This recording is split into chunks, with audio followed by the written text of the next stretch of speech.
This is the final day for block schedule, so here. For PE, I came pretty late to PE since I was busy cooking my breakfast and preparing my lunch, but it went mostly chill past this point.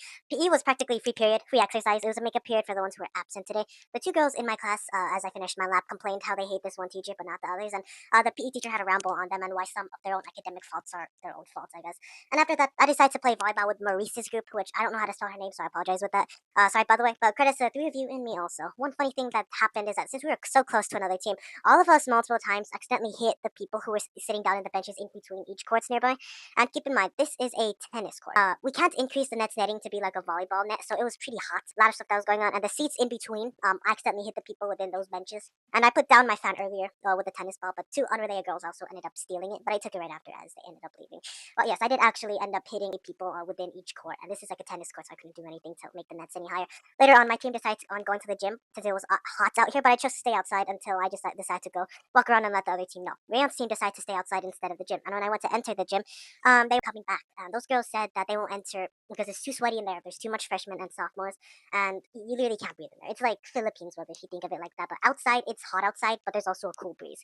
So for those last 30 minutes, we played more volleyball. We had wins and losses. Even tried volleyball sitting down. I definitely annoyed them a few times by always staying right at the net just to catch them. So even though that's I saw some of that from my opinion, we did go near the locker room thinking we were but we went back and forth like two times thinking like someone already rang the whistle. But the third time, yes, someone did ring the whistle and then we headed back. And it was hot out, so sunscreen is very important to wear. For history class before we entered, I hesitated again if there was schedule confusion since my teacher didn't open the door. I thought I had first lunch this time, but ultimately we had this class. We also had second lunch for both days. In class, we did more Cold War notes and we learned about the Iron Curtain speech, the containment policies, the quick overviews of Vietnam War and how the USSR, the US had proxy wars, for about 20 minutes. And the next 20 minutes, we finished Cold War scenarios, this time without my partners, since the other friend had a Cold War standoff yesterday.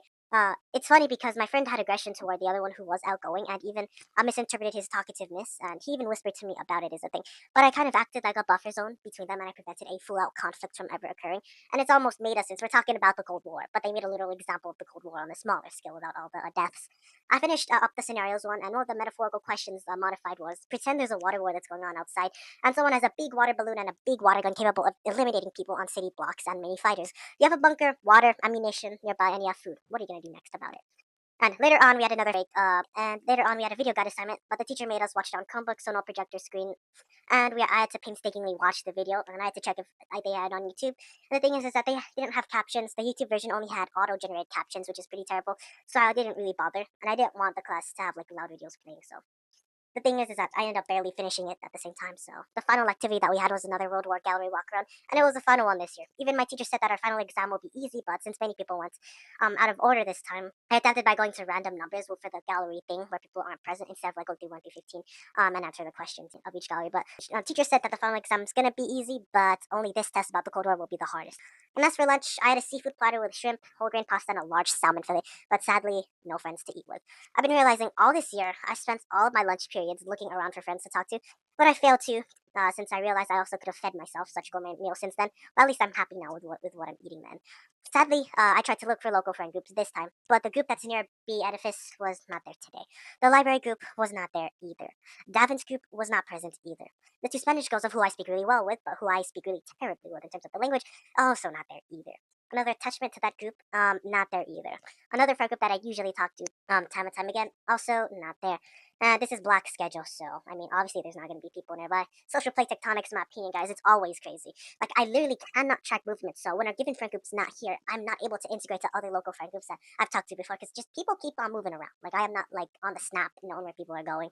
But anyways, I did visit an old group of whom I have not been with for at least, like, 5 months following my exploration of other groups, and I realized that I could have stayed with this group all this year, to be honest, and not be able to face the troubles of sociality that I faced outside.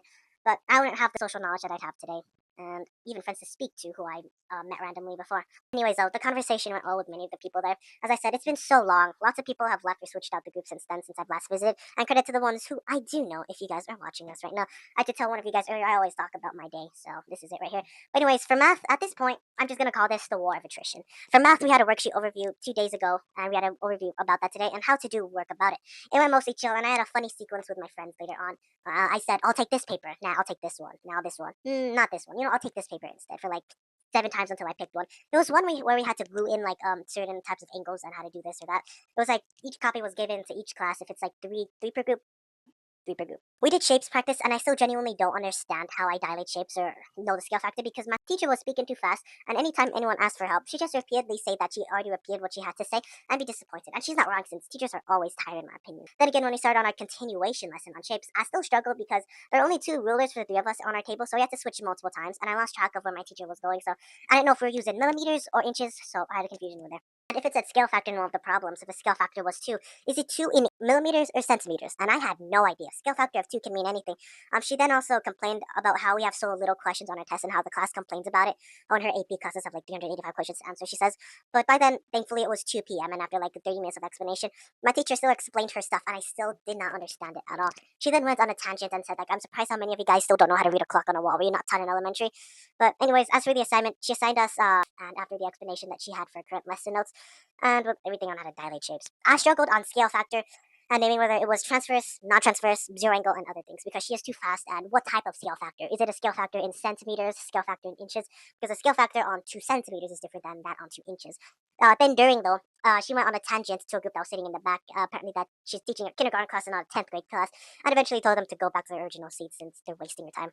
I tried to make the moment funny by saying giggity, giggity, giggity, but it was short-lived, unfortunately.